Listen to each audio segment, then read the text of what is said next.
J'ai récupéré la housse à vêtements du bureau de Michel, celle que j'avais déposée 3 jours plus tôt pour la garder en sécurité. Le sac lui-même était en toile épaisse avec une armature métallique rigide pour protéger les vêtements de cérémonie. Quand je l'ai soulevé, le poids de cette armature m'a trompé. Je n'ai pas réalisé que le contenu à l'intérieur avait été remplacé par des chiffons légers au lieu de la lourde robe de satin. Je l'ai porté soigneusement jusqu'au vestiaire, confiante que ma robe était en sécurité. Barbara m'attendait. Elle était arrivée tôt pour m'aider avec mes cheveux et mon maquillage. J'ai posé le sac sur la chaise et j'ai ouvert la fermeture éclair. La robe bleu marine que j'avais économisée pendant 3 mois pour l'acheter, la robe à $475 qui était censée me donner de la dignité, avait disparu. À sa place, un jean déchiré avec des ourlets effilochés, une chemise à carreaux délavée à laquelle il manquait 2 boutons, des chaussettes dépareillées, une grise, une marron, et une paire de chaussures plates noires abîmées. Sur le dessus de la pile, un morceau de papier plié. Je l'ai déplié lentement. L'écriture était indubitable. Ces haillons sont plus appropriés que n'importe quelle robe. Certaines personnes ne peuvent pas cacher ce qu'elles sont vraiment, peu importe à quel point elles font semblant. Félicitations pour le prix, Rachel, ma fille. J'ai fixé la note pendant un long moment. Barbara est apparue dans l'embrasure de la porte derrière moi. Diane, es-tu? Elle s'est arrêtée. Elle a vu les vêtements, la note dans ma main. Oh mon Dieu, a-t-elle murmuré. Qu'est-ce qui s'est passé? Je lui ai tendu la note. Elle l'a lue. Son visage est devenu blanc. Rachel a fait ça. J'ai hoché la tête. Barbara a attrapé son téléphone. J'appelle la police tout de suite. Non, j'ai dit qu'elle s'est figée. Quoi? Pas encore. Diane, elle est entrée par effraction ici. Elle a détruit ta robe. Elle t'a laissé. Barbara a fait un geste vers la pile de chiffons. Ça. J'ai regardé les vêtements à nouveau. Un jean déchiré, une chemise tachée, des chaussettes dépareillées. Le genre de vêtements que les gens portaient quand ils franchissaient les portes de Hopaven. Le genre de vêtements que j'avais triés, lavés et distribués aux personnes qui n'avaient rien. Rachel pensait que cela m'humilierait. Elle pensait que j'annulerais, que je me cacherais, que je prouverais que je me souciais plus des apparences que des gens que je servais. J'ai ramassé le jean. Qu'est-ce que tu fais? A demandé Barbara. Je m'habille. Tu ne peux pas être sérieuse. Je l'ai regardée. Rachel veut que j'ai honte. Elle veut que je m'enfuie. Elle veut prouver que je me soucie plus des apparences que des gens que je sers. J'ai brandi le jean. Alors, je vais porter ça. Je vais monter sur cette scène devant 180 personnes, et je vais montrer à tout le monde à quoi ressemble vraiment la dignité. Barbara m'a regardé fixement. Tu vas porter des haillons pour accepter un prix de service communautaire? Oui. Devant toute la ville? Oui. Elle est restée silencieuse un long moment. Puis elle a posé son téléphone. D'accord, a-t-elle dit. Alors assurons-nous que tu sois incroyable. J'ai souri. Nous avons passé l'heure suivante à nous préparer. Barbara m'a aidé à enfiler le jean. Ils étaient trop grands, alors nous avons épinglé la ceinture. La chemise à carreaux pendait librement, mais nous avons retroussé les manches et rentré le devant. Les chaussettes dépareillées sont restées. Il n'y avait rien à faire. Mais Barbara m'a coiffé. Elle a remonté mes cheveux en un chignon bas et élégant. Elle a fait mon maquillage naturel, éclatant, digne, et elle m'a tendu un gardénia blanc du bouquet sur la table. Pour tes cheveux, a-t-elle dit. Je l'ai glissé derrière mon oreille. Je me suis regardé dans le miroir. Un jean déchiré, une chemise délavée, une fleur blanche, et une femme qui refusait d'être brisée. Barbara se tenait derrière moi, sa main sur mon épaule. Tu es magnifique, a-t-elle dit. J'ai plié la note soigneusement et je l'ai glissée dans ma poche. Preuve. Nous appellerons la police après la cérémonie, ai-je dit. Mais d'abord, je dois vous raconter comment nous en sommes arrivés là. L'infirmière en soins palliatifs m'a dit que ça arriverait le matin. Elle avait raison. Richard est mort un mardi de mars il y a 7 ans. Cancer du poumon. J'avais 51 ans. Rachel avait 25 ans. Et ni l'un ni l'autre ne savions comment vivre dans un monde sans lui. Richard et moi avions commencé à faire du bénévolat au refuge Opaven 15 ans plus tôt. Après sa mort, je ne pouvais plus rester à la maison. Chaque recoin de notre maison contenait des souvenirs que je n'étais pas prête à affronter. Alors, je suis allé au refuge. J'ai servi des repas. J'ai plié des vêtements donnés. J'ai écouté des gens qui avaient tout perdu. Et d'une manière ou d'une autre, les aider m'a aidé à respirer à nouveau. Rachel voulait que je fasse mon deuil différemment. Elle voulait que je sois à la maison en train de pleurer comme elle pleurait, de parler de Richard pendant le dîner, de visiter sa tombe tous les dimanches. Au lieu de cela, j'étais à Opaven 6 jours par semaine. Maman se soucie plus des étrangers que de sa propre fille. C'est ce que Rachel a dit à ses amis. J'en ai entendu parler par Barbara. Ça faisait mal. Mais ces étrangers, des femmes fuyant la violence, des hommes ayant perdu leur emploi, des familles ayant besoin d'aide, ils avaient besoin de moi, et j'avais besoin de me sentir utile. Pendant 4 ans, Rachel et moi avons vécu à une distance inconfortable. Appels téléphoniques tendus, dîner de fête sous tension. Elle faisait des commentaires sur mon travail caritatif. Je changeais de sujet. Puis elle a rencontré Kyle. Kyle Andrew Stevens, 32 ans, charmant, pas de travail stable, un problème de jeu qu'il jurait avoir laissé derrière lui. Ils se sont mariés il y a 2 ans. En 6 mois, les demandes ont commencé. Maman, nous sommes en retard sur le loyer. Pouvons-nous emprunter $500? J'ai aidé 2 fois. Puis j'ai réalisé que chaque dollar que je donnais disparaissait dans les jeux de hasard de Kyle. Si ma propre mère ne veut pas m'aider, a dit Rachel quand j'ai finalement dit non, alors à quoi bon la famille? Il y a 3 mois, la fondation communautaire de Portland a appelé. Ils voulaient me décerner le prix Le Cœur de la communauté pour 15 ans de service à Opaven. $8 000 à donner à une organisation à but non lucratif de mon choix. J'ai dit oui. Opaven avait besoin de cet argent pour des logements d'urgence, des formations professionnelles pour les familles que je voyais tous les jours qui luttaient. Rachel a appelé le lendemain matin. $8 000. C'est assez pour effacer nos cartes de crédit. Rachel, cet argent n'est pas à moi. C'est pour le refuge. Le refuge? Son rire était amer. Bien sûr, des étrangers reçoivent $8 000 pendant que Kyle et moi nous noyons dans les dettes. J'ai déjà aidé. Je ne peux pas continuer à encourager. C'est différent. C'est de l'argent réel. De l'argent qui pourrait changer nos vies. Ça va changer des vies, ai-je dit doucement. Juste pas les vôtres. Nous n'avons pas parlé pendant 2 semaines. Puis, 3 jours avant la cérémonie, mon téléphone a sonné à 23 heures. N'accepte pas ce prix. La voix de Rachel était glaciale. Rachel, je suis sérieuse. Ne te lève pas là-bas et ne laisse personne célébrer à quel point Diane Bennett est généreuse. C'est embarrassant. Embarrassant pour qui? Pour moi. Tout le monde va lire cet article de journal et savoir que ma mère a choisi des sans-abri plutôt que sa propre fille. Je n'ai choisi personne au détriment d'eux. Alors n'y va pas.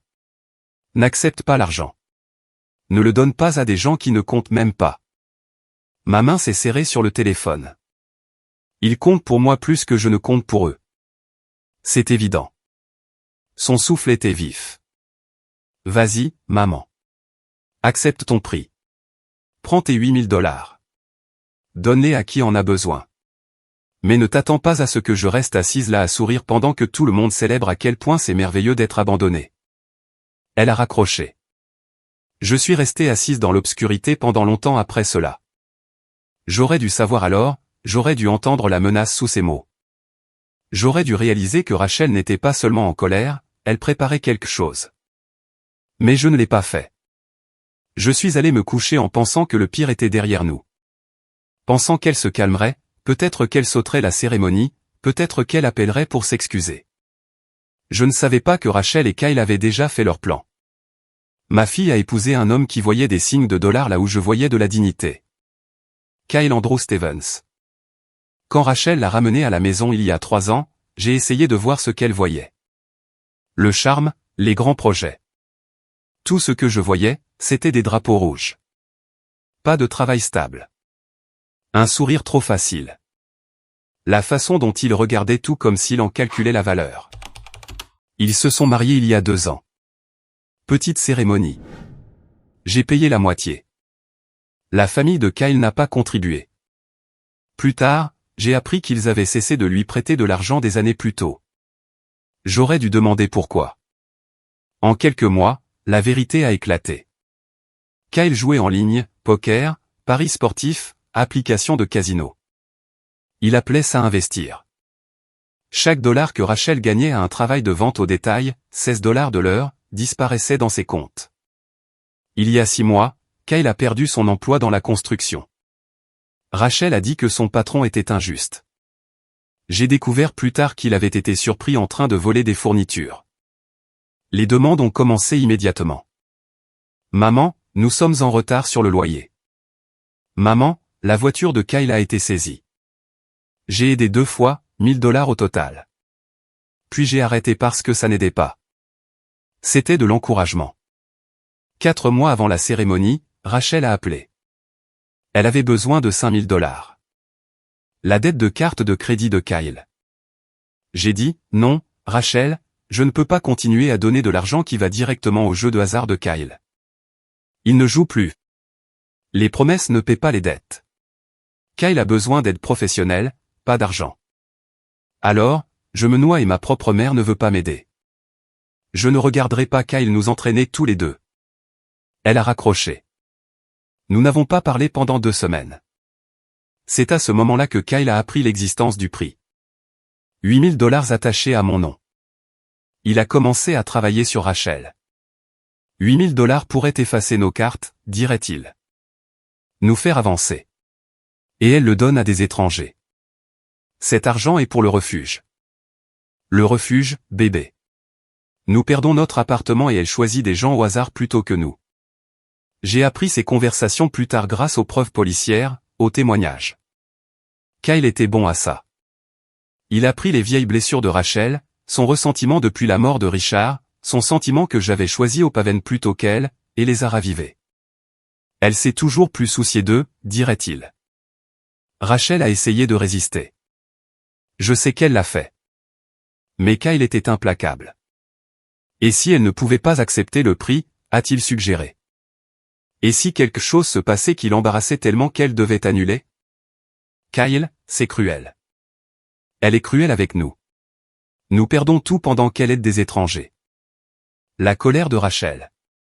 4 ans de sentiments d'abandon ont finalement submergé son jugement. Que ferions-nous même, a-t-elle demandé. Kyle a souri. Tu fais parfois du bénévolat au centre communautaire, n'est-ce pas? Rachel a hoché lentement la tête. Et si sa robe disparaissait? Et si elle se présentait sans rien apporter? Elle serait trop embarrassée. Elle annulerait. Peut-être qu'elle rendrait l'argent de la subvention. Rachel était silencieuse. Et la boîte de dons, a ajouté Kyle, celle du bureau de Michel. De l'argent qui ne bouge pas pendant que nous ne pouvons pas payer le loyer. Kyle, ce n'est pas voler si c'est censé aider les gens. Nous sommes des gens. La résistance de Rachel s'est effondrée. Elle mérite ça, a-t-elle murmuré. Kyle l'a serré contre lui. Tu as raison. Elle le mérite. 2 jours avant la cérémonie, ils ont finalisé le plan. Rachel accéderait au centre communautaire après les heures d'ouverture en utilisant sa connexion bénévole. Elle prendrait ma robe du bureau de Michel, la détruirait, et laisserait des haillons de friperie à sa place. Elle prendrait l'argent de la boîte de dons, et elle laisserait une note cruelle. Kyle a acheté les vêtements de friperie, un jean déchiré, une chemise tachée, des chaussettes dépareillées, 15 $ au total. Rachel a écrit la note à la main. Ces haillons sont plus appropriés que n'importe quelle robe. Certaines personnes ne peuvent pas cacher ce qu'elles sont vraiment, peu importe à quel point elles font semblant. Félicitations pour le prix. Ils ont répété le calendrier. 21 h. Michel allait finir. Rachel créerait une diversion, se glisserait dans le bureau et partirait en 10 minutes. Elle annulera, a dit Kyle. Et quand elle le fera, peut-être qu'elle réalisera enfin que sa vraie famille a besoin d'elle. Rachel l'a cru. Elle voulait le croire parce que si cela fonctionnait, peut-être que sa mère la choisirait enfin. Peut-être que l'argent les sauverait. Peut-être que Kyle arrêterait de jouer et que tout irait bien. J'ai appris tout cela plus tard grâce aux témoignages, aux preuves, à partir du moment où les choix de ma fille sont devenus des documents publics. Mais le matin de la cérémonie, debout dans ce vestiaire, un jean déchiré à la main, je ne savais rien de tout cela. Je savais juste que ma fille me haïssait assez pour essayer de me détruire, et je n'avais aucune idée jusqu'où elle était déjà allée. Pendant que je choisissais des fleurs et finalisais mon discours, ma fille planifiait un crime. L'invitation est arrivée une semaine avant la cérémonie, sur du papier cartonné crème avec des lettres dorées. La Fondation communautaire de Portland invite cordialement Diane Louise Bennett à accepter le prix Cœur de la communauté. Après 15 ans à servir des repas, à plier des vêtements donnés, à s'asseoir avec des gens dans leurs moments les plus sombres, quelqu'un avait remarqué. Quelqu'un pensait que je comptais. Barbara est venue ce soir-là pour m'aider à écrire mon discours. Nous nous sommes assises à ma table de cuisine avec du café et des bloc-notes. Parle de Richard, a-t-elle suggéré, comment le bénévolat a donné un sens après la perte. Et Angela, j'ai ajouté, je veux que les gens voient ce qui est possible. Angela Martinez. Il y a 5 ans, elle était entrée à Opaven sans abri avec 2 enfants. Maintenant, elle travaillait comme gestionnaire de cas, soutenant ses enfants dans leur propre appartement. Elle avait appelé 2 semaines plus tôt en pleurant, disant qu'elle voulait prendre la parole à la cérémonie. Je dois tout à Opaven, avait-elle dit. Et je veux que les gens sachent ce que cela signifie. Barbara et moi avons répété mon discours 3 fois. 7 minutes exactement. Elle m'a aidé à choisir des bijoux, des boucles d'oreilles en perles du dernier anniversaire de Richard. Elle m'a rappelé de respirer, d'établir un contact visuel, de me souvenir que tout le monde voulait que je réussisse. 180 personnes avaient répondu. Membres de la communauté, clients du refuge, propriétaires d'entreprises, personnes dont la vie avait croisé la mienne pendant 15 ans. 3 jours avant la cérémonie, j'ai conduit ma robe au centre communautaire. Bleu marine, simple, élégant, quelque chose qui me faisait me sentir digne de monter sur une scène. Michelle Hugues, la coordinatrice du lieu, m'a rencontré à l'entrée arrière. Elle y travaillait depuis 5 ans et avait toujours été serviable lors des collectes de fonds du refuge. Je la garderai en sécurité dans mon bureau, a promis Michelle, accrochant la housse à vêtements à sa porte. Personne n'y entre sauf moi. J'ai remarqué la boîte de dons sur son bureau, en plastique transparent étiqueté, fonds d'urgence Opaven. Des billets de banque pliés à l'intérieur. Probablement 500 ou 600 $ de la part des membres de la communauté. Ça va aider tellement de familles, a dit Michelle. Ça le fait toujours, ai-je convenu. Je ne savais pas que Rachel s'était portée volontaire pour aider à l'installation. Je ne savais pas que Michelle lui avait donné une clé de rechange pour un accès plus facile.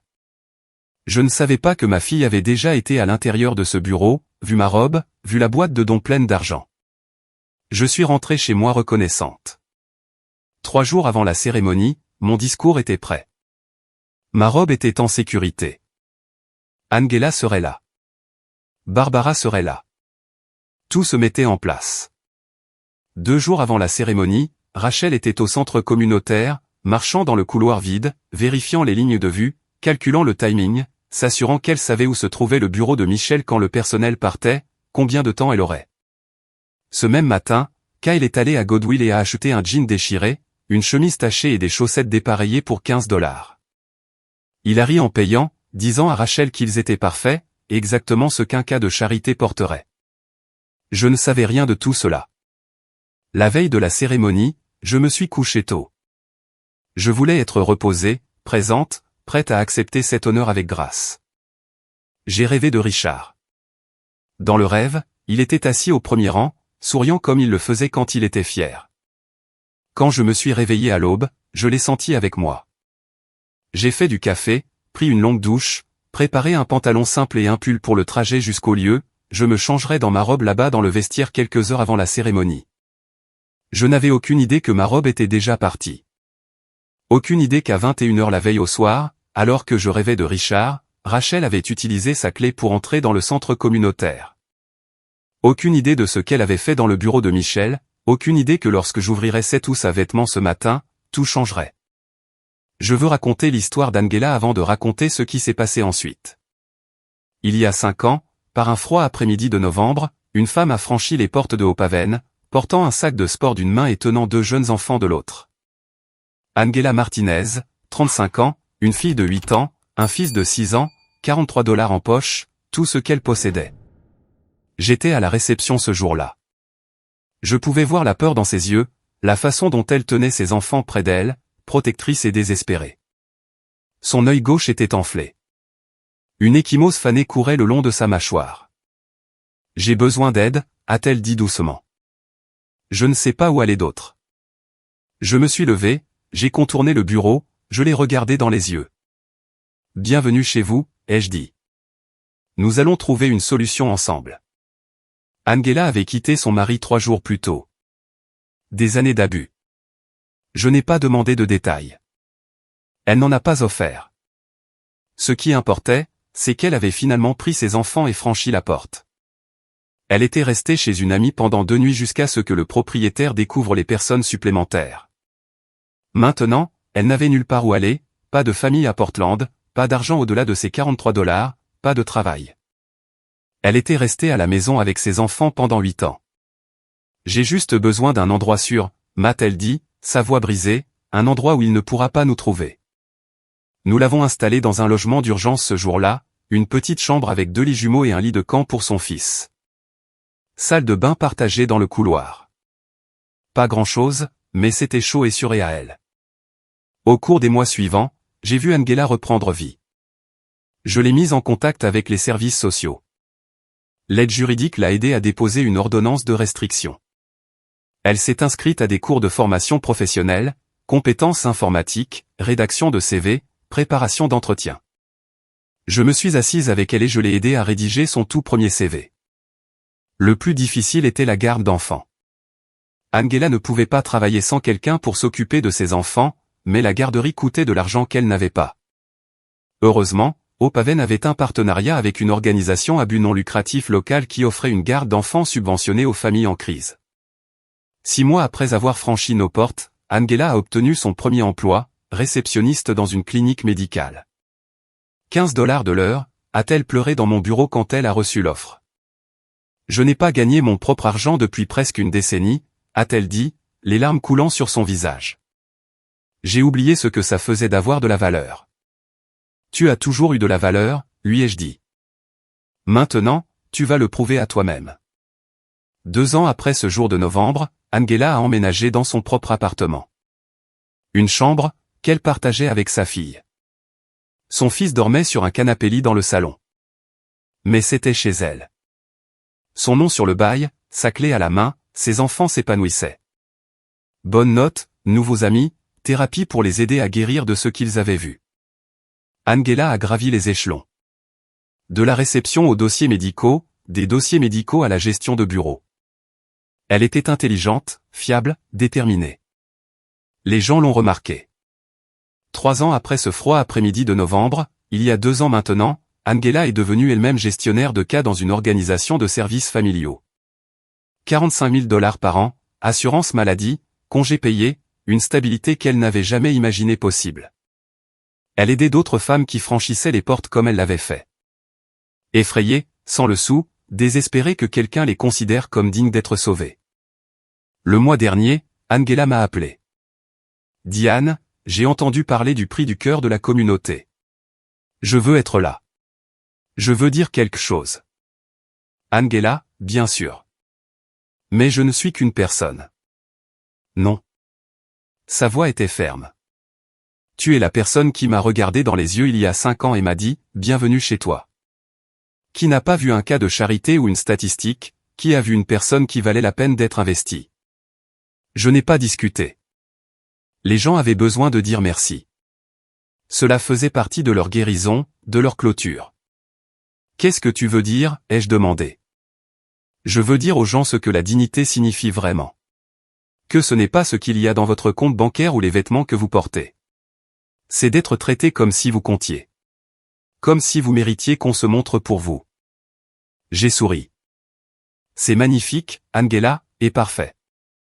Ce qu'Angela ne savait pas, c'est que je prévoyais de raconter son histoire dans mon discours aussi, pour montrer à toutes les personnes présentes dans cette salle ce qui était possible lorsque nous choisissions d'investir dans les gens au lieu de les ignorer. Angela n'avait aucune idée que son message, selon lequel la dignité n'est pas une question de vêtements, allait devenir quelque chose que je prouverais de la manière la plus littérale et inattendue.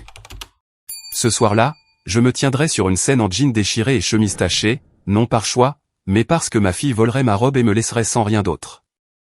Angela me verrait marcher dans l'allée en haillons. Et elle comprendrait à ce moment-là que la dignité ne concerne vraiment pas ce qui nous couvre. Il s'agit de ce que nous sommes à l'intérieur. Mais avant que cette nuit n'arrive, il y avait encore une chose qui devait se passer. Quelque chose que je n'apprendrai que bien plus tard. Quelque chose que ma fille planifiait dans l'obscurité. La veille de la cérémonie, alors que je dormais paisiblement à la maison, ma fille a commis plusieurs crimes. Je n'apprendrai ce qui s'était passé que des semaines plus tard grâce aux rapports de police, aux images de sécurité, aux témoignages de Michel et aux propres aveux de Rachel pendant le procès. Mais je dois le raconter maintenant pour que le reste ait un sens. 21h. Rachel s'est garée à 2 pâtés de maison du centre communautaire. Kyle est resté sur le siège passager, envoyant des instructions comme un entraîneur appelant des jeux. Rachel a utilisé la clé de rechange que Michel lui avait donnée pour les préparatifs de bénévolat. L'entrée arrière. Pas d'alarme. Michel était encore à l'intérieur, finissant les préparatifs du week-end. Rachel a envoyé un SMS à Kyle. Elle est ici dans son bureau. Kyle, sors là. 5 minutes. Rachel a frappé à la porte du bureau de Michel. Elle a pris un air inquiet. Michel, je crois qu'il y a une fuite d'eau dans la réserve. Michel s'est levé immédiatement. Montre-moi. Elles ont marché jusqu'à l'autre bout du bâtiment. Rachel a montré une tache humide près de la fontaine à eau où elle avait renversé une bouteille plus tôt. Juste de la condensation, a dit Michel soulagé. Je ferai venir l'entretien lundi. Laisse-moi vérifier à l'étage pour être sûr, a insisté Rachel. Michel s'est dirigé vers les escaliers. Rachel est retournée directement au bureau. La housse à vêtements était accrochée à la porte, mon nom sur l'étiquette. Rachel l'a dézippée. À l'intérieur se trouvait la robe bleu marine que j'avais économisée pendant 3 mois pour l'acheter. Elle a envoyé un SMS à Kyle. Je ne peux pas faire ça. Kyle, vérifie la boîte de dons. Sur le bureau de Michel, un conteneur en plastique transparent étiqueté « Fonds d'urgence au Paven ». De l'argent visible à l'intérieur, des billets de 20, 50, 1 et 5 $ de membres de la communauté. Rachel l'a ouvert, a compté. 517 $. Kyle a envoyé un SMS, prends-le. Nous en avons plus besoin. Rachel a pris 500 $, a laissé 17 $ au fond, a fourré l'argent dans son sac à dos. Kyle, maintenant détruit la robe. Rachel a sorti la robe du sac, a trouvé des ciseaux dans le tiroir de Michel. Elle a hésité, plus tard elle témoignerait de ce moment, comment elle a failli s'arrêter. Presque. Elle a coupé les manches, le corsage, la jupe en ruban, de longues entailles jusqu'à ce que la robe soit en morceaux, inutilisable, détruite. Elle a fourré le tissu abîmé dans son sac à dos. Plus tard, elle le cacherait dans son placard à la maison, ayant l'intention de le jeter, mais ne le faisant jamais vraiment. De son sac à dos, elle a sorti des vêtements de friperie que Kyle avait achetés ce matin-là. Un jean déchiré, une chemise tachée, des chaussettes dépareillées. Elle les a placés dans la housse à vêtements où ma robe avait été. Puis elle a écrit la note, ces haillons sont plus appropriés que n'importe quelle robe. Certaines personnes ne peuvent pas cacher ce qu'elles sont vraiment, peu importe à quel point elles font semblant. Félicitations pour le prix. Elle l'a placé sur le dessus des chiffons, a fermé le sac, l'a raccroché à la porte. Pas. Michel est apparu. Rachel, qu'est-ce que tu fais ici? Rachel a tourné son sac à dos sur une épaule. Je pars juste. Les yeux de Michel sont allés vers le sac à dos. Quelque chose n'allait pas. Quelqu'un m'a vu ce soir, a demandé Rachel. Quoi? Quelqu'un m'a vu ici? Non, mais, la voix de Rachel est devenue froide. Les mots de Kyle sortant de sa bouche. Demain, quelque chose va arriver à ma mère. Je n'étais jamais là. Si quelqu'un demande, je dirai que peut-être quelqu'un a pris la clé de ma voiture. Peut-être quelqu'un qui travaille ici. Ta parole contre la mienne. Michel a reculé. Mon téléphone enregistre. Rachel a menti. Si cela sort, je l'éditerai. Je ferai en sorte que ça sonne comme ton idée. Comme si peut-être quelqu'un de jaloux voulait tout gâcher. Le visage de Michel est devenu pâle. Rachel est sortie, a rencontré Kyle à la voiture. 500 en espèces, robe détruite, a-t-elle dit en lui tendant le sac à dos. Kyle a souri, a compté l'argent. Parfait. Demain, elle sera trop humiliée pour se montrer. Elle rendra la subvention. Puis elle nous aidera. Rachel a regardé par la fenêtre, se sentant vide. Elle mérite ça, a-t-elle murmuré, se convainquant elle-même. Après tout. Ce coquin de ne savait, ce que Rachel n'apprendrait pas avant que la police ne frappe à leur porte, c'est que le centre communautaire avait des caméras de sécurité dans chaque couloir, y compris celui devant le bureau de Michel. Le lendemain matin, je me réveillerai excitée, prête, reconnaissante pour la journée à venir. Je n'avais aucune idée de ce que ma fille avait fait dans l'obscurité. 16 heures, 2 heures avant la cérémonie. De 10 heures ce matin-là jusqu'à 15 heures l'après-midi, Barbara et moi n'étions pas restés inactives. Nous avions travaillé avec la sécurité du centre communautaire pour récupérer les images des caméras. Nous avions rencontré Michel en privé pour la rassurer et recueillir sa déclaration écrite. Nous avions contacté mon avocat et soumis des preuves préliminaires aux organisateurs de l'événement.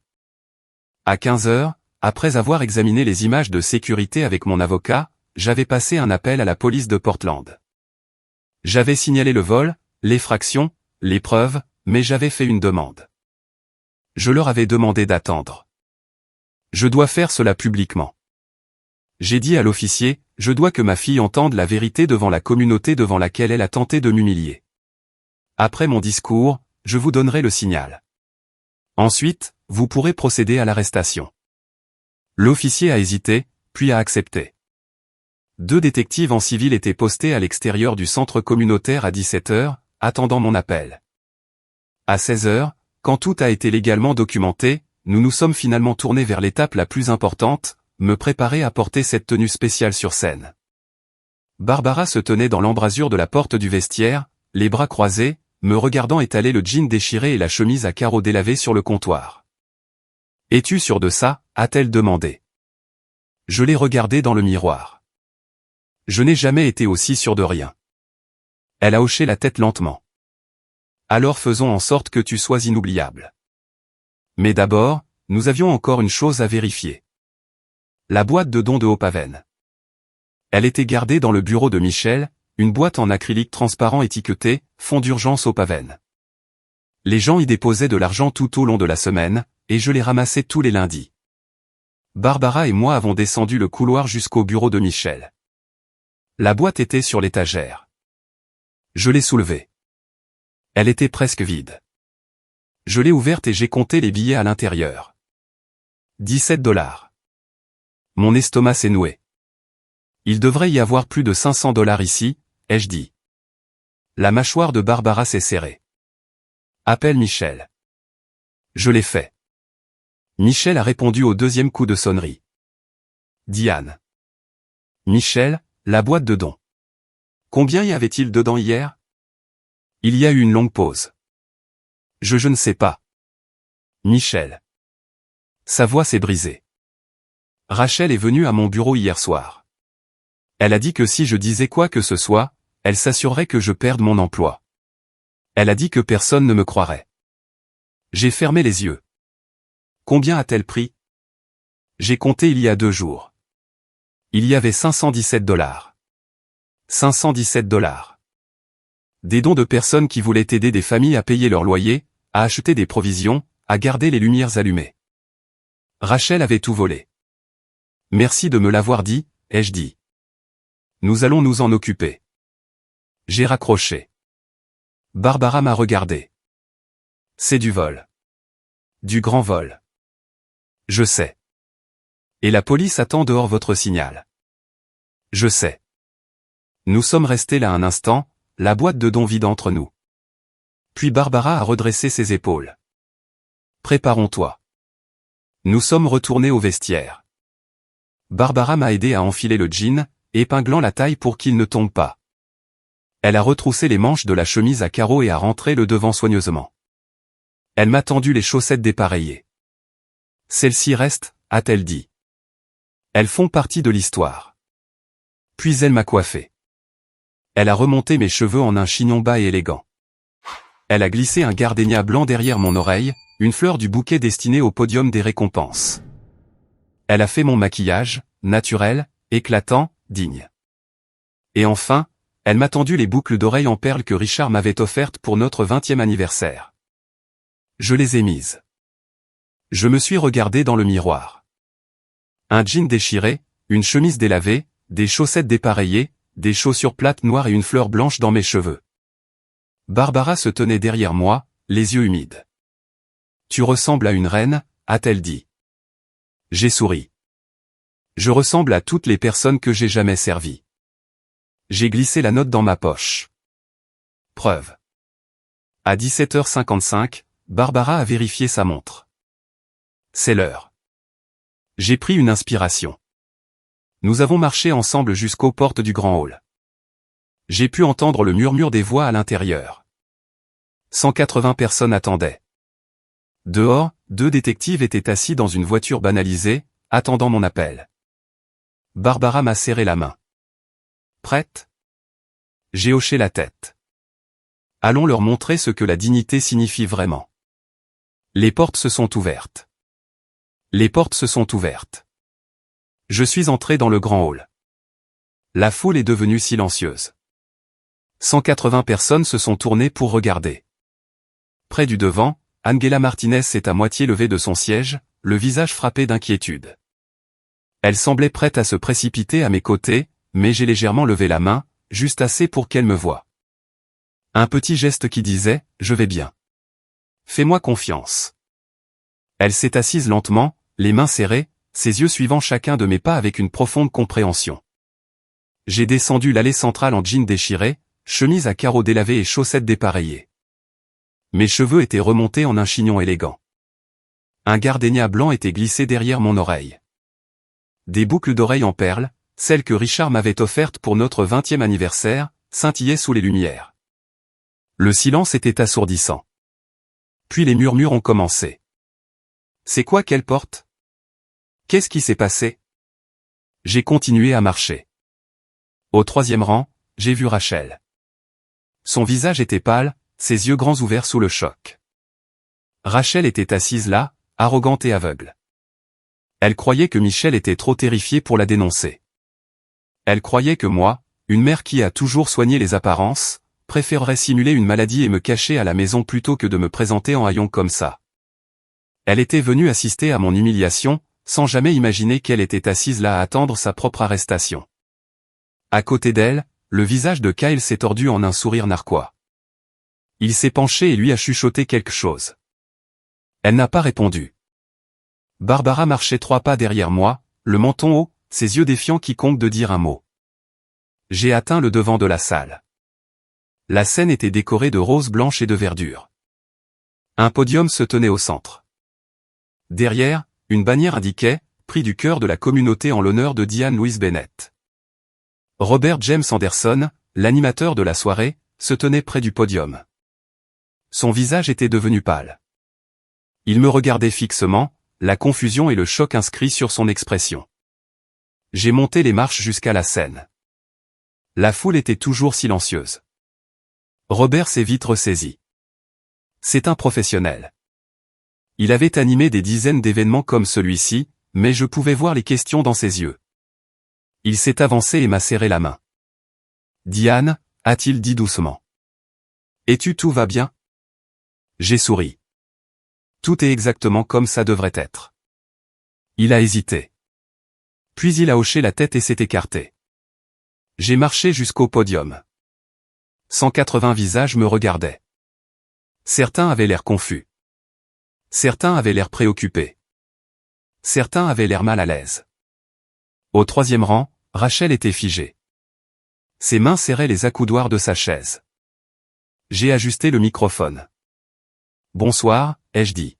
« Merci à tous d'être ici ce soir. » Ma voix était stable, calme, claire. Je sais que mon apparence ce soir pourrait être inattendue.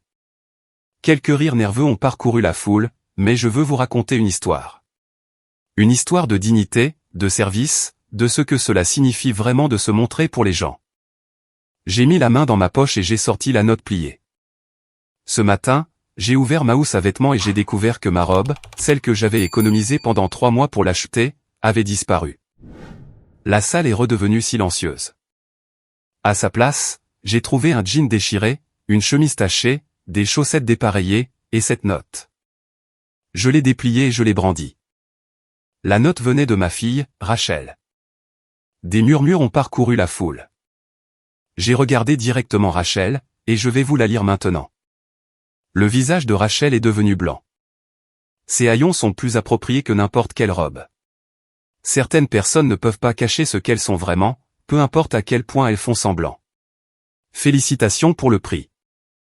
Les murmures ont éclaté, les têtes se sont tournées, les gens ont montré du doigt. Rachel a essayé de se lever, mais Robert était déjà entré dans l'allée, lui bloquant le chemin. Rachel, a-t-il dit calmement, je pense que ta mère a quelque chose de plus à te dire. J'ai regardé ma fille, et j'ai souri. Laissez-moi vous expliquer. J'ai sorti la note de ma poche et je l'ai brandie. Avant de commencer, ai-je dit, je veux partager quelque chose avec vous tous. La pièce est redevenue silencieuse. J'ai déplié le papier lentement, mes mains fermes. Ce matin, j'ai trouvé cette note dans ma housse à vêtements où ma robe aurait dû être. Je l'ai lue à haute voix. Ces haillons sont plus appropriés que n'importe quelle robe.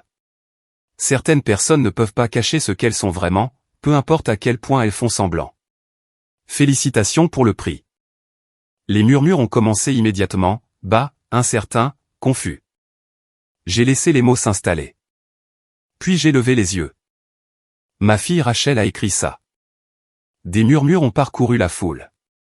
Au 3e rang, Rachel s'est levée d'un bond. Son visage était devenu blanc. Asseyez-vous, ai-je dit doucement. Elle n'a pas bougé. Kyle l'a attrapée par le poignet et l'a tirée sur son siège. J'ai plié la note et je l'ai glissée dans ma poche. Hier soir, Rachel s'est introduite par effraction dans le centre communautaire. Elle a détruit la robe que j'avais économisée pendant 3 mois pour acheter. Elle l'a remplacée par un jean déchiré et une chemise tachée. Et puis elle m'a laissé cette note. Les murmures sont devenus plus forts. Colère, confusion, choc. J'ai gardé ma voix calme. Rachel a toujours cru que je me souciais plus des étrangers que de ma propre famille. J'ai fait une pause. Et elle a raison. La salle est devenue silencieuse. Je me soucie plus des gens que je sers que d'une fille qui volerait des familles sans abri. Le visage de Rachel s'est froissé. La mâchoire de Kyle s'est serrée. J'ai pris une inspiration parce qu'hier soir, Rachel n'a pas seulement détruit ma robe. Elle a aussi volé $500 en espèces à la boîte de dons de Hopaven dans le bureau en bas. La foule a éclaté. Les voix se sont élevées, les chaises ont grincé. Quelqu'un a crié « non ». J'ai levé la main et le bruit a diminué. Cet argent ne m'appartenait pas. Il n'appartenait pas à Rachel. Il appartenait à des donateurs qui faisaient confiance à Hopaven pour aider des familles à payer leur loyer d'urgence. Des familles qui sont à un avis d'expulsion de dormir dans leur voiture. Ma voix était stable, mais mon cœur battait la chamade. Rachel pensait qu'elle pouvait m'humilier en me forçant à porter des haillons devant vous tous. Elle pensait que la honte me briserait. J'ai regardé la mère de visage. Certains pleuraient, d'autres restaient figés, stupéfaits. Mais voici ce que Rachel ne comprend pas. J'ai fait un geste vers mon jean déchiré, ma chemise à carreaux trop grande, les chaussettes dépareillées qui dépassaient des revers. Vous ne pouvez pas humilier quelqu'un qui refuse d'avoir honte. Les applaudissements ont commencé doucement. Une personne, puis 2, puis une vague. J'ai levé la main à nouveau. Je n'ai pas honte de ces vêtements parce que ces vêtements représentent les gens que j'ai servis pendant 15 ans. Des gens qui franchissent les portes de Hopaven avec rien d'autre que le jean déchiré sur le dos. Des gens qui ont été jugés, rejetés et ignorés parce que la société a décidé de leur valeur en fonction de ce qu'ils portaient. Ma voix s'est légèrement brisée, mais j'ai continué. J'ai porté cela ce soir parce que la dignité ne concerne pas les robes de créateurs ou les bijoux coûteux.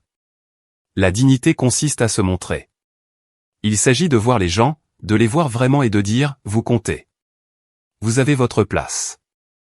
Vous êtes digne d'amour et de respect, peu importe ce que vous portez. La standing ovation a commencé lentement au début, puis est devenue tonitruante. Barbara était debout, les larmes coulant sur son visage. Angela Martinez, assise près du devant, s'est couverte la bouche des deux mains, les yeux grands ouverts de reconnaissance. J'ai attendu que les applaudissements se calment.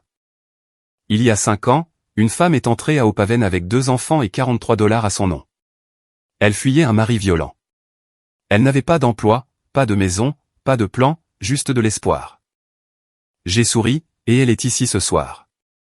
Angela s'est levée. Ses mains tremblaient. Voici Angela Martinez, et je veux qu'elle vous dise ce que la dignité signifie vraiment. Angela s'est levée lentement, ses mains tremblant sur les côtés. La salle s'est tournée pour la regarder. J'ai souri et je lui ai fait signe d'avancer. Il y a 5 ans, ai-je dit, ma voix stable. Angela est entrée à Opaven avec 2 enfants et $43. Elle fuyait un mari violent. Elle n'avait pas d'emploi, pas de maison, pas de plan. Angela s'est frayé un chemin jusqu'à l'allée, ses pas hésitants.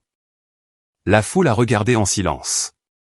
Elle portait un jean déchiré et une veste tachée, le genre de vêtements que Rachel appellerait des haillons. J'ai fait une pause, regardant le public. Mais je n'ai pas vu des haillons. J'ai vu une mère qui se battait pour protéger ses enfants. J'ai vu du courage. J'ai vu de la dignité. Angela a atteint l'avant de la salle. Ses yeux étaient humides de larmes.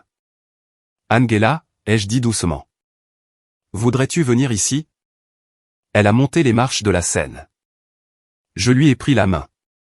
Voici Angela Martinez, ai-je dit à la foule. Il y a 5 ans, elle n'avait rien. Aujourd'hui, elle est gestionnaire de cas. Elle élève 2 enfants incroyables. Elle est maîtresse de sa vie. Les applaudissements ont commencé doucement au début, puis se sont amplifiés. Angela s'est tournée vers moi, la voix brisée. Je ne savais pas que c'était toi qui étais honorée ce soir, Diane. Je lui ai serré la main. Quand je suis entré et que je t'ai vu porter ses vêtements, elle a fait un geste vers mon jean déchiré et ma chemise délavée. J'ai compris. Elle s'est tournée vers le public. Elle vous montre ce que la dignité signifie vraiment. Ce n'est pas ce que vous portez. C'est ce que vous êtes. Angela a levé la main et a retiré le châle bleu marine de ses épaules. Elle me l'a tendu, ses mains tremblantes. Tiens, a-t-elle murmuré. S'il te plaît, couvre-toi. J'ai regardé le châle, puis Angela, puis la foule. Garde-le, Angela, ai-je dit doucement. Je n'ai pas besoin de ça. Je l'ai serré dans mes bras. Les applaudissements ont éclaté, tonitruants, bouleversants, une ovation debout qui a fait trembler les murs. Quand je l'ai relâché, Angela s'est tournée vers le public, sa voix plus forte maintenant. Diane m'a sauvé la vie, a-t-elle dit. Elle l'a fait avec des vêtements d'occasion, des repas gratuits et du respect. Du vrai respect, celui qui voit une personne, pas un problème. Sa voix s'est brisée, mais elle a continué. Quand je suis entré à Opaven, je pensais que je ne valais rien. Je pensais que mes enfants et moi étions invisibles. Mais Diane m'a regardé dans les yeux et m'a dit, « Bienvenue chez vous. Trouvons une solution ensemble. » Angela a essuyé ses larmes. Elle m'a aidé à trouver un logement d'urgence. Elle m'a mis en contact avec l'aide juridique pour que je puisse déposer une ordonnance de restriction. Elle a trouvé une garde d'enfants pour que je puisse travailler. Elle m'a donné des vêtements pour les entretiens et a pratiqué avec moi jusqu'à ce que je me sente en confiance. La foule était silencieuse maintenant, suspendue à chaque mot. 2 ans plus tard, j'avais mon propre appartement. 3 ans après cela, je suis devenu moi-même gestionnaire de cas. Maintenant, j'aide d'autres femmes qui sont exactement là où j'étais il y a 5 ans. Angela m'a regardé, sa voix stable. Si vous jugez Diane par ses vêtements ce soir, vous avez manqué tout le sens. Elle s'est tournée vers le public. La dignité n'est pas une robe. Ce n'est pas un titre. Ce n'est pas de l'argent. La dignité, c'est de se montrer pour les gens quand le monde leur a tourné le dos. La dignité, c'est de dire, vous comptez. Vous êtes vu. Vous êtes digne. Les applaudissements ont recommencé plus fort cette fois. Angela a reculé et je me suis dirigé vers le podium. Robert James Anderson s'est approché du côté de la scène, portant une plaque en bois avec une gravure en laiton, le prix du cœur de la communauté. Il me l'a tendu, ses yeux lisants, Diane-Louise Bennett, a-t-il dit, la voix chargée d'émotion. C'est mon honneur de vous remettre le prix du cœur de la communauté de cette année. J'ai pris la plaque, le poids de celle-ci solide dans mes mains. J'ai regardé la foule, Angela se tenant à mes côtés, Barbara, les larmes coulant sur son visage, les 180 personnes qui étaient venues ce soir, s'attendant à une célébration, et qui avaient été témoins de quelque chose de bien plus réel. Et au troisième rang, j'ai vu Rachel. Son visage était pâle, ses yeux grands ouverts sous le choc. Kyle était assis rigidement à côté d'elle, la mâchoire serrée. J'ai brandi la plaque. Ce prix ne m'appartient pas, ai-je dit. Il appartient à toutes les personnes qui ont été rejetées à cause de leurs circonstances. Chaque personne à qui on a dit qu'elle n'avait pas d'importance. Chaque personne qui a été jugée par ce qu'elle porte au lieu de ce qu'elle est. J'ai fait une pause. Et maintenant, ai-je dit, ma voix baissant. Il y a des conséquences qui doivent être abordées. La salle est redevenue silencieuse. J'ai regardé directement Rachel parce que ce soir, il ne s'agit pas seulement de célébrer la dignité. Il s'agit aussi de responsabilité. Si vous êtes toujours là, laissez un commentaire et faites-moi savoir que vous êtes avec moi. Parce que ce qui se passe ensuite, c'est le moment où tout a explosé. Si vous étiez à ma place, debout sur cette scène, regardant votre fille essayer de s'enfuir, la laisseriez-vous partir ou la feriez-vous face aux conséquences? Dites-le moi dans les commentaires. Et un rappel rapide, la suite de cette histoire contient des éléments dramatisés. Si ce n'est pas votre préférence, n'hésitez pas à vous arrêter ici. Mais si vous voulez voir comment tout cela s'est déroulé, restez avec moi. Les applaudissements résonnaient encore quand Rachel se leva brusquement et se tourna vers la sortie. Robert James Anderson s'avança dans l'allée, lui bloquant le chemin. « Rachel, dit-il calmement.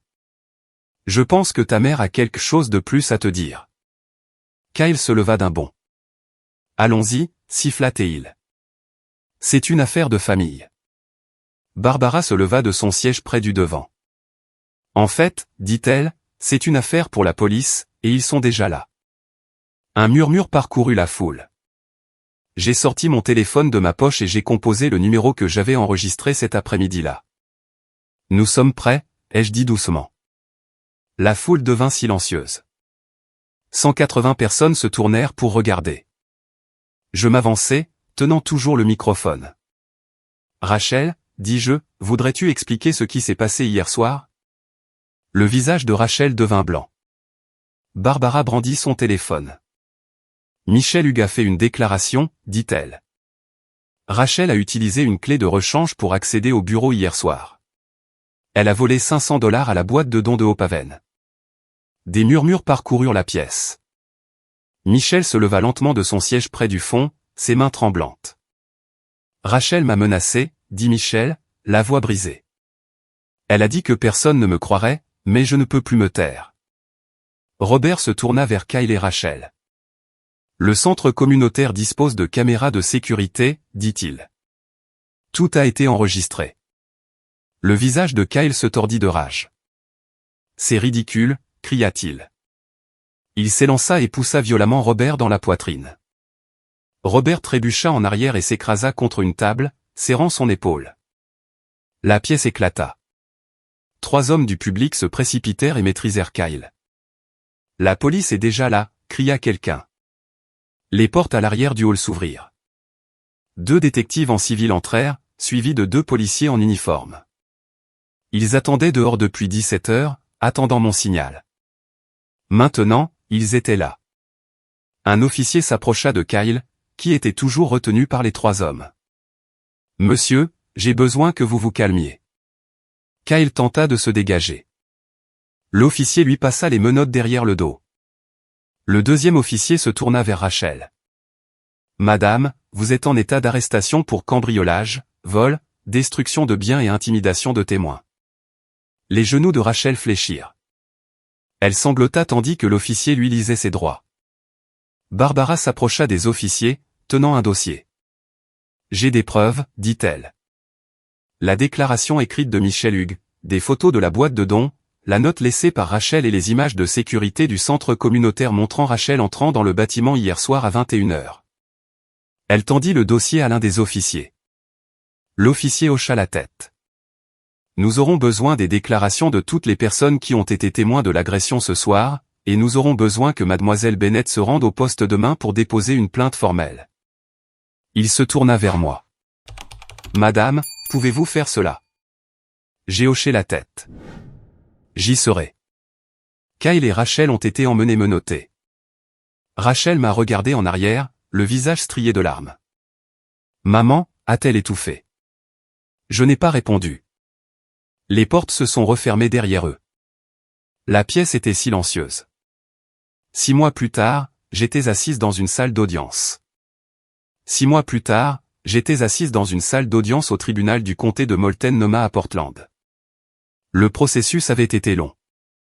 Arrestation, enquête, accusation déposée, négociation de plaidoyer, et maintenant la sentence. Rachel était assise à la table de la défense dans une combinaison orange, les mains croisées sur ses genoux. Son avocat était assis à côté d'elle, mélangeant des papiers. Kyle était assis à une table séparée avec son propre avocat. Son procès viendrait plus tard. Il avait refusé l'accord de plaidoyer. Les accusations contre Rachel ont été lues à haute voix. Cambriolage au 2e degré, vol au 2e degré, méfaits criminels au 1er degré, intimidation de témoins. Le procureur s'est levé. Votre honneur. Elle a dit que l'accusée s'était introduite par effraction dans le centre communautaire la nuit où sa mère était honorée pour 15 ans de service bénévole. Elle a volé $500 en espèces dans une boîte de dons destinée aux familles sans abri. Elle a détruit la robe de sa mère, une robe que Bennett avait économisée pendant 3 mois pour acheter, et elle a menacé un témoin pour couvrir ses crimes. Le procureur a fait une pause. Ce n'était pas une erreur. C'était calculé et la victime était une femme qui a passé sa vie à servir les membres les plus vulnérables de notre communauté. Le juge a hoché la tête et s'est tourné vers moi. Mademoiselle Bennett, voudriez-vous faire une déclaration d'impact de la victime? Je me suis levé. Oui, votre honneur. J'ai marché jusqu'au podium, mes mains fermes. Rachel est ma fille, ai-je dit. Pendant 32 ans, je l'ai aimée inconditionnellement. Mais la nuit où j'ai été honoré pour avoir servi ma communauté, elle a volé des familles pauvres. Elle a détruit ma propriété. Elle a menacé une femme innocente. J'ai regardé Rachel. Elle pleurait. Ce n'était pas une erreur. J'ai dit, c'était un choix. Je ne demande pas la miséricorde. Je demande la justice. Je me suis assise. Michelle Hughes a été appelée à témoigner ensuite. Elle a décrit la menace de Rachel. Sa voix tremblait, mais elle n'a pas vacillé. Puis Rachel a eu la chance de parler. Elle s'est levée, la voix brisée. Maman, je suis tellement désolée, a-t-elle dit. Kyle m'a manipulé, mais j'ai fait mes propres choix. Je ne mérite pas le pardon. Je n'ai pas répondu. Le juge a regardé Rachel pendant un long moment. Mademoiselle Stevens. Le juge a dit, vous avez plaidé coupable de cambriolage, de vol, de méfaits criminels et d'intimidation. Ce sont des crimes graves. Vous avez ciblé votre propre mère. Vous avez volé une organisation caritative. Vous avez menacé un témoin. Le juge a fait une pause. Je vous condamne à 18 mois au centre correctionnel de Coffee Creek, suivi de 3 ans de probation. Vous paierez une restitution d'un montant de $1475, $500 pour les fonds de dons volés, $475 pour la robe détruite et $500 en compensation de la victime et en frais de justice. Et il vous est interdit de contacter votre mère, Michelle Hughes, ou tout membre du personnel ou bénévole de Hope Haven. Les épaules de Rachel se sont affaissées. Elle a été emmenée menottée. 3 semaines plus tard, le procès de Kyle a commencé. Les images de sécurité ont été diffusées au tribunal. Plus de 30 témoins ont témoigné de l'agression de Robert James Anderson par Kyle. La robe détruite a été présentée comme preuve. Elle avait été retrouvée dans l'appartement de Rachel et Kyle lors d'une perquisition. Le jury a délibéré pendant 3 heures. Coupable. Sur tous les chefs d'accusation, le juge a condamné Kyle à 4 ans de prison à l'Oregon State Penitentiary, suivi de 2 ans de probation, d'une restitution conjointe avec Rachel, et d'une ordonnance de non-contact permanente. Après le procès, la robe détruite m'a été rendue. J'ai tenu les morceaux de tissu bleu marine dans mes mains. Elle ne pouvait pas être réparée, mais je l'ai gardée. Dans le mois qui a suivi la condamnation, Opaven a reçu plus de 30 000 $ de dons. 15 nouveaux bénévoles se sont inscrits. Angela m'a trouvé un après-midi au refuge. « Tu as fait ce qu'il fallait ?» a-t-elle dit. J'ai hoché la tête. « J'aime ma fille », ai-je dit. « Mais j'aime ma communauté plus. » Rachel a purgé 18 mois, puis elle a été libérée dans un monde qui ne l'a pas accueillie. Pendant 18 mois, Rachel est restée dans une cellule au centre correctionnel de Coffee Creek, et je ne lui ai rendu visite aucune fois. Je n'ai pas appelé. Je n'ai pas écrit. L'ordonnance de non-contact m'a donné des motifs légaux. Mais la vérité est que je ne voulais pas. Je n'avais rien à lui dire. Mais des années plus tard, Rachel m'a raconté comment ces 18 mois s'étaient déroulés. La première semaine a été la plus difficile. Elle était seule, isolée, coupée de tout ce qu'elle avait jamais connu. Elle a essayé de m'appeler 2 fois. Les appels ont été bloqués. Elle s'est endormie en pleurant toutes les nuits. À la fin du premier mois, elle avait été affectée à la blanchisserie de la prison. Le travail était monotone, plier des draps, trier des uniformes, faire fonctionner des machines à laver industrielles. Elle gagnait 25 $ par mois. Elle a également commencé une thérapie avec le Dr Shaw, le psychologue de la prison. Au début, Rachel blâmait tout le monde sauf elle-même. Elle m'a blâmé. Elle a blâmé Kyle. Elle a blâmé le système. Mais le Dr Shaw ne l'a pas laissé se cacher. Tu as fait des choix. Le Dr Shaw a dit, parlons du pourquoi. Lentement, Rachel a commencé à voir la vérité. La mort de son père l'avait brisée. Elle n'avait jamais fait son deuil correctement. Elle avait transformé sa douleur en colère. Colère contre moi pour avoir avancé, pour avoir fait du bénévolat, pour avoir trouvé un sens en dehors de notre famille. Elle avait été jalouse. Elle s'était sentie abandonnée. Et Kyle avait vu cette vulnérabilité et l'avait exploitée. Des lettres de Kyle ont commencé à arriver au 2e mois. Elles étaient pleines de manipulation. Il la blâmait pour tout. Il a dit qu'elle avait ruiné sa vie. Rachel n'a pas répondu. Au 6e mois, quelque chose avait changé. Elle s'est inscrite à des cours pour obtenir son GED, Général Éducation Développement. Elle avait abandonné le lycée à 17 ans et n'y était jamais retournée. Maintenant, à 33 ans, elle était assise dans une salle de classe avec des femmes de la moitié de son âge et réapprenait l'algèbre. Elle a commencé à comprendre les gens que j'avais servis à Opaven, les gens qu'elle avait volés. Les papiers de divorce sont arrivés au 8e mois. Kyle a déposé une demande depuis l'Oregon State Penitentiary. Il voulait mettre fin au mariage. Il a blâmé Rachel pour tout dans la demande. Rachel a lu les papiers dans sa cellule seule, puis elle les a signés. Elle s'est sentie plus légère. Au 12e mois, Rachel avait fait des progrès en thérapie. Elle a compris les schémas toxiques dans sa relation avec Kyle. Elle a compris comment il l'avait isolée, contrôlée, transformé ses insécurités en armes. Mais les autres détenus ne se souciaient pas de ses progrès. Elle connaissait son crime. La nouvelle s'est répandue rapidement en prison. Tu as volé des sans-abri, a dit une femme à la cafétéria. C'est bas, même pour nous. Rachel a mangé seule après cela. Elle était une paria, même dans un endroit rempli de criminels. Son crime était considéré comme particulièrement cruel. Elle a passé les 6 derniers mois dans un isolement quasi total. Elle a travaillé, elle a étudié, elle a suivi une thérapie, et elle a pensé à moi. Elle a pensé à la nuit de la cérémonie, à l'expression de mon visage quand je lui ai tourné le dos. Elle avait voulu que je me brise, que je lui pardonne, que je supplie le juge de faire preuve de clémence, mais je ne l'avais pas fait. Et dans le silence de sa cellule, Rachel a réalisé que j'avais fait exactement ce que j'aurais dû faire. Le jour de sa libération, Rachel est sortie de Coffee Creek à 34 ans. Elle avait 200 $ sur son compte de prison, un billet de bus pour Portland, et un casier judiciaire qui la suivrait pour le reste de sa vie. Trouver un logement était presque impossible. La plupart des propriétaires faisaient des vérifications d'antécédents, et quand ils voyaient cambriolage et vol, ils refusaient. Elle a finalement trouvé un motel bon marché, 70 $ par semaine, un lit simple. Trouver du travail était tout aussi difficile. Nous ne pouvons pas embaucher quelqu'un avec une condamnation pour crime, a dit un gérant. Finalement, elle a trouvé un emploi à temps partiel dans un restaurant rapide, 14,50 $ de l'heure, 20 heures par semaine si elle avait de la chance. Elle se tenait derrière le comptoir, prenant les commandes, portant une toque en papier. Les clients ne savaient pas qui elle était. Ils ne savaient pas qu'elle avait autrefois volé des familles sans abri. Ils ne savaient pas que sa mère lui avait tourné le dos. Ils voulaient juste leur hamburger. Et pour la première fois de sa vie, Rachel a dû faire face à ce qu'elle était devenue sans Kyle, sans moi, sans personne à blâmer. 3 ans s'étaient écoulés depuis la nuit de la cérémonie. J'avais 61 ans maintenant.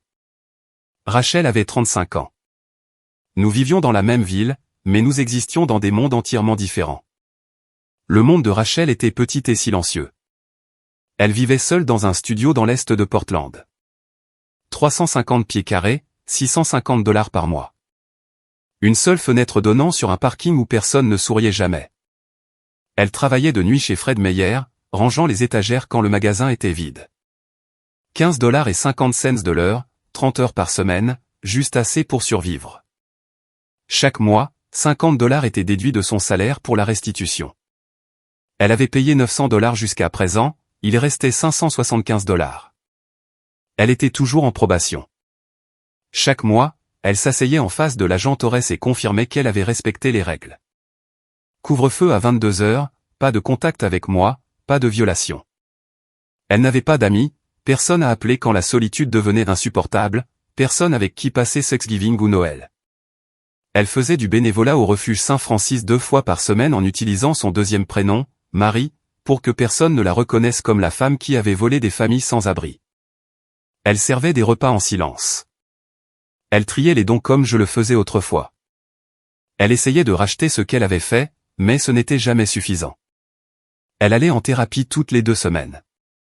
Le docteur Warren lui a dit que le regret faisait partie de la guérison, qu'elle devait se pardonner avant que quiconque puisse lui pardonner. Mais comment pouvait-elle se pardonner si je ne voulais même pas la regarder?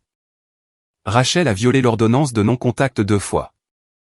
La première fois, elle m'a écrit une lettre, anonyme, non signée, disant qu'elle était désolée. La deuxième fois, elle a demandé à une ancienne collègue de faire passer un message. S'il te plaît, parle-moi juste. Je n'ai pas répondu.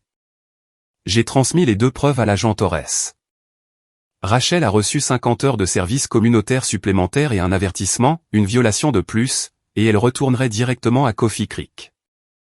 Elle a arrêté d'essayer après cela. Kyle était toujours en prison. Il lui restait 18 mois de sa peine de 4 ans. Le divorce avait été finalisé il y a 1 an. Elle ne lui manquait pas. Elle regrettait juste de ne pas être seule. Un samedi après-midi, elle m'a vu dans une épicerie.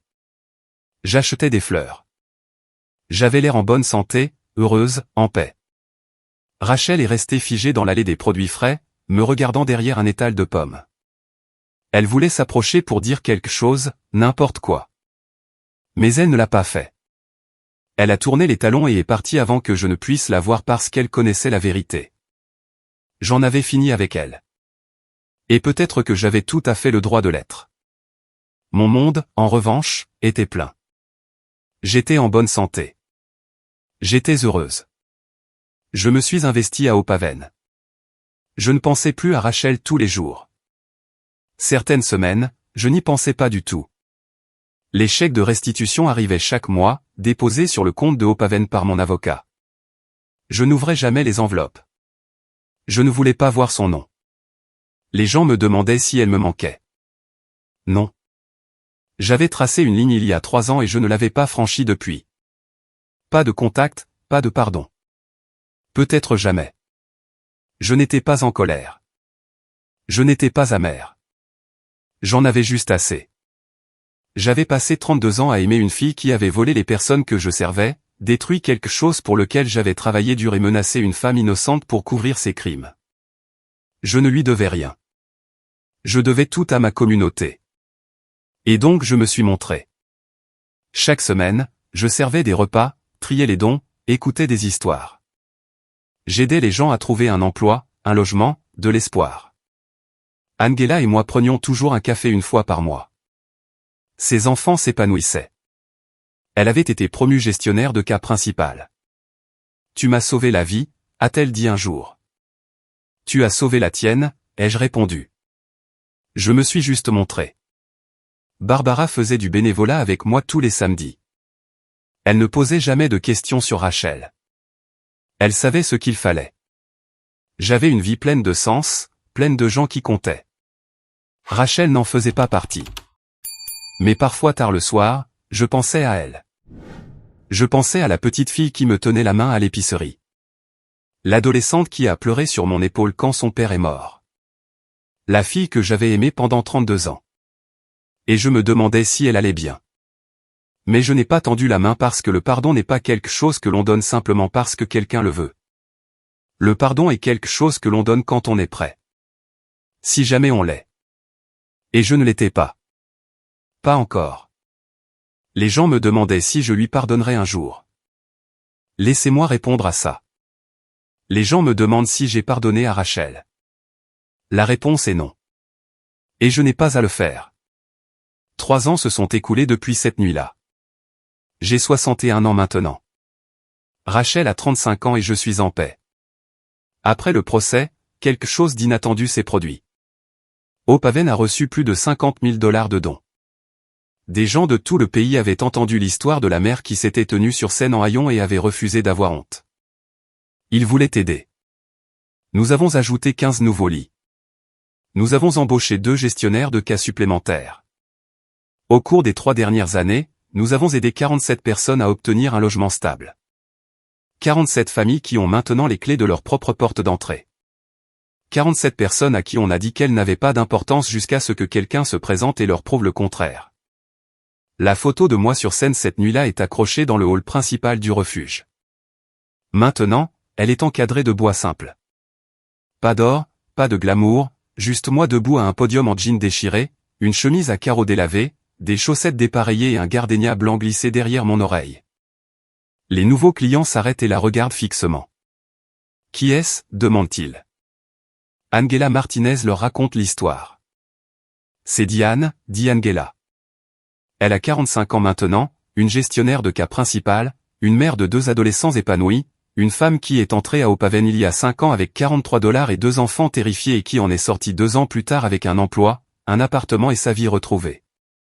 Elle portait ses vêtements exprès, explique Angela. Sa fille a essayé de l'humilier, mais Diane l'a transformé en message. La dignité n'est pas ce que vous portez, c'est ce que vous êtes. Angela est mon héritage, pas Rachel. La société nous dit que nous devons pardonner pour guérir. Je suis là pour vous dire que c'est un mensonge. Je ne suis pas amer. Je ne suis pas bloqué.